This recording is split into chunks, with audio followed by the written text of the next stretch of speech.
I would like to start off by saying the Dutch East India Company ist sehr verrückt.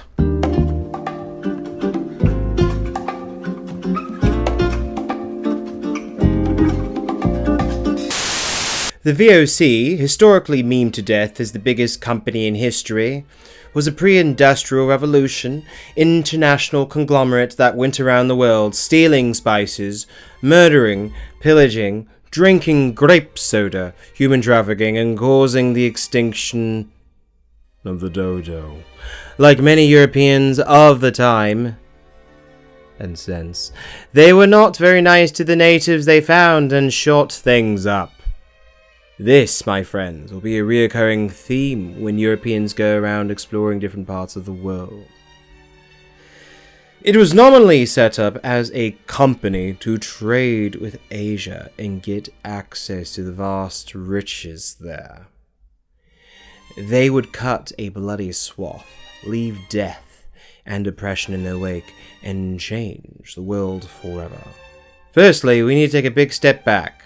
There's a lot of material we need to cover to fully understand the spice trade and thus understand the setting that these assholes were gallivanting around in this time period. It's all well and good bad-mouthing the Dutch and the Dutch East India Company, but we need to explain to you Philistines what all this bloody spice trade malarkey is all about. So, despite what many modern people think, spices were not all the rage merely to hide the smell and taste of their foul meat. The scarcity and demand for these goods was so great that Europeans were willing to explore distant parts of the world and murder for it. Indeed, the very same mundane spices one could find in their kitchen cabinet today are the same that some very malevolent men used as an excuse to massacre, exploit, and steal in the name of gold, God, glory, and country. Now, mind you, it was already expensive to acquire spices. It was usually limited to the wealthy. For centuries, the people of Venice and Genoa became wealthy, holding monopoly on the trade into Europe. For a very long time, I might add. This was the land-based route, by the way. This was further exacerbated when the Byzantine Empire in Constantinople fell to the Ottomans on the 29th of May 1453, making spices and other luxuries from the East even more expensive. The Portuguese were like, "How dare you? Charging others for exorbitantly high prices for our spices is our job." So, they sent their boy Vasco da Gama to discover the Eastern Passage to the Indies in 1498. Like many other entrepreneurial white dudes of his era, he was unpleasant to the natives and shot shit up, as it were. See, I told you this would become a motif of these stories. Alfonso de Albuquerque, another entrepreneurial gentleman of similar origin, was also unpleasant to the natives and shot shit up. He sacked Goa, India in 1510. Wanting to be an overachiever, he took Malacca in 1511, which is a part of the Indonesian archipelago. This will be important later. The geographic and fiscal advantages of extorting Malacca was all about making fat stacks. As one Portuguese official, Tomé Pires, noted, "Whoever is Lord of Malacca has his hand on the throat of Venice." Ooh. The Venetians being other Europeans wanting to make people pay really high prices for spices. By taking over these two locations, this small, impoverished nation nearly cornered the market on the spice trade into Europe. Sadly for them, they still had to share it with the Ottomans. However, through their meddling, European consumption of spices skyrocketed. Meanwhile, on the other side of the Iberian Peninsula, the Spanish were determined to find their own route to the Indies. The Crown of Castile sent their boy, Christopher Columbus. He tried to find a western passage to the Indies but bumped into a great whack of land, Hispaniola, instead. He failed in his mission to find the East Indies but succeeded in finding more people and lands for the Spanish to exploit. Christopher Colombo was from the Republic of Genoa, one of the Italian states that were initially kicking ass in the spice trade. Now, one of their people is helping one of the new rising powers. Spain. History is weird and connected and complicated like that sometimes. Now, after Vasco Núñez de Balboa crossed the Isthmus of Panama in 1513, Spain attempted to look for a passage to the East Indies again and sent their other boy, Ferdinand Magellan, around the tip of South America. Ferdinand himself was Portuguese, the direct competitors of the Spanish. It's all convoluted, you see. They underestimated how big the Pacific Ocean would be, and the cost in underpaid employees was high. However, they were able to get across the large body of water. He got as far as the Philippines before being a dum-dum and getting himself killed by involving himself in the local drama. Because white boys of that time period loved involving themselves in the drama. It was actually his second-in-command, Juan Sebastian de Elcano, who took over after his death and successfully circumnavigated the globe without dying.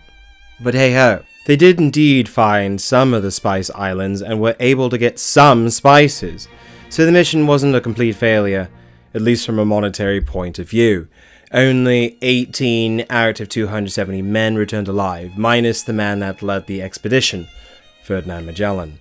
Some westward trade missions were established within the Spanish Empire, but this was decades later, and they were never quite as successful as the Portuguese in the spice trade. Enter the Dutch. Our Dutch story starts in the 1500s, when the Dutch rebelled against their former imperial masters, the Spanish. To save time and not detract too much from our focus, we are going to condense what is already a very long and convoluted war. So, for now, just accept that the Netherlands was formerly a vassal of the Spanish Empire and decided to revolt in 1568. This conflict, known as the 80 Years' War, would last about 80 years, and plays a big part in this story.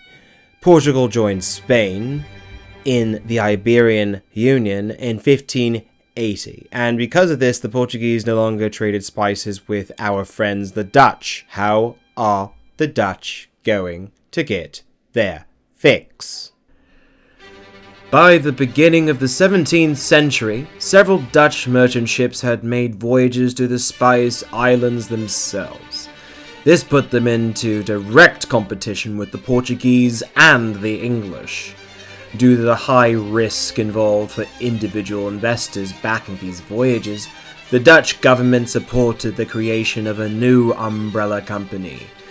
2 years after the establishment of the English East India Company. Now, you have to remember, sea travel could be highly hazardous to one's health back in the olden times. You didn't have radar, you couldn't detect hazardous weather. No radio, couldn't call for help.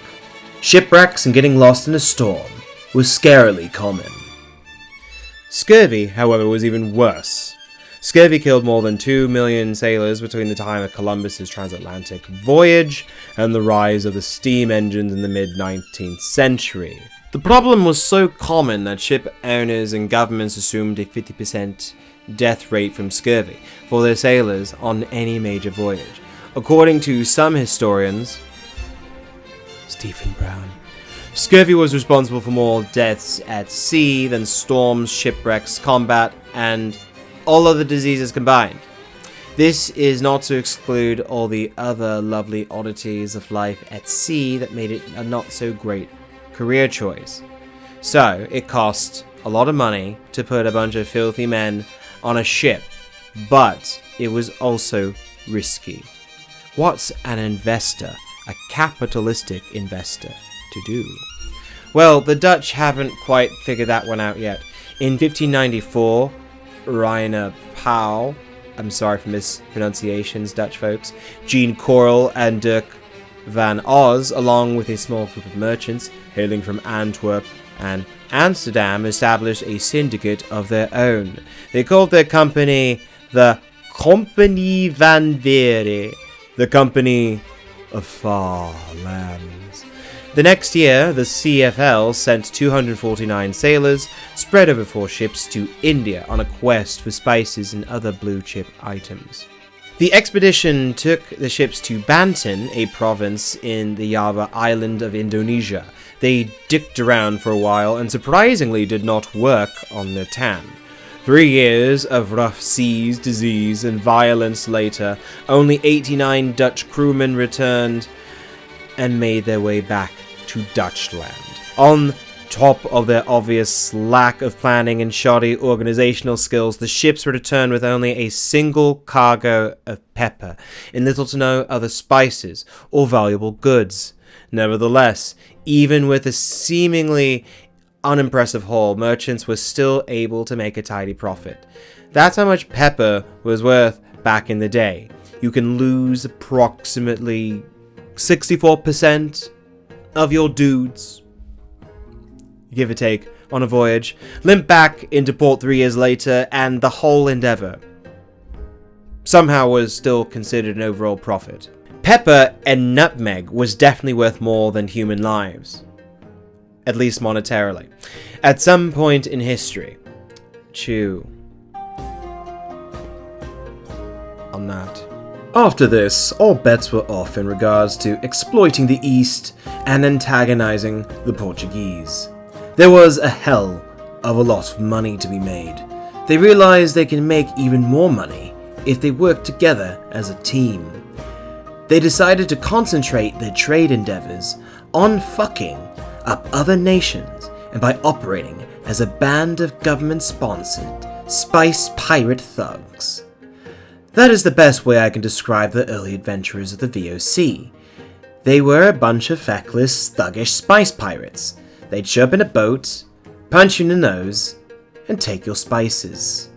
The Dutch East India Company, or Verenigde Oost-Indische Compagnie, was granted a monopoly in all seaborne trade with Asia by the way of Cape Good Hope and the Straits of Magellan. The United East India Company in the Netherlands combined the various business interests into a single entity and was granted a monopoly on the Dutch spice trade with Asia for 20 years. Ladies and gentlemen, behold what is considered the first limited liability company. Anyways, this dramatically reduced the risk involved for individual investors, since their contribution was spread across all voyages conducted by the company. So, if we lost one ship of wayward souls to scurvy, pirates, or shipwrecks, well, who cares? We've already spread the risk amongst the whole of the company, and there's plenty of more where that came from. Sugar bunny. This meant if a bunch of fuckers in some ships went down, who cares? The markup on spices was so high that it only had to secure a few successful trips to make ridiculous profits. Even if the company lost many men and ships, which they often did, to the calamities of sea travel, the wealth extracted from their adventures was truly staggering. The VOC kept its bottom line, and then some. By the mid-1600s, the VOC boasted some 150 merchant ships, 50,000 employees, a private army of 10,000 soldiers, and trading posts from the Persian Gulf to Japan. It was in effect a state outside of the state, with the power to wage war, make treaties with Asian rulers, punish and execute criminals, create new colonies, and strike its own coins. But we are getting ahead of ourselves.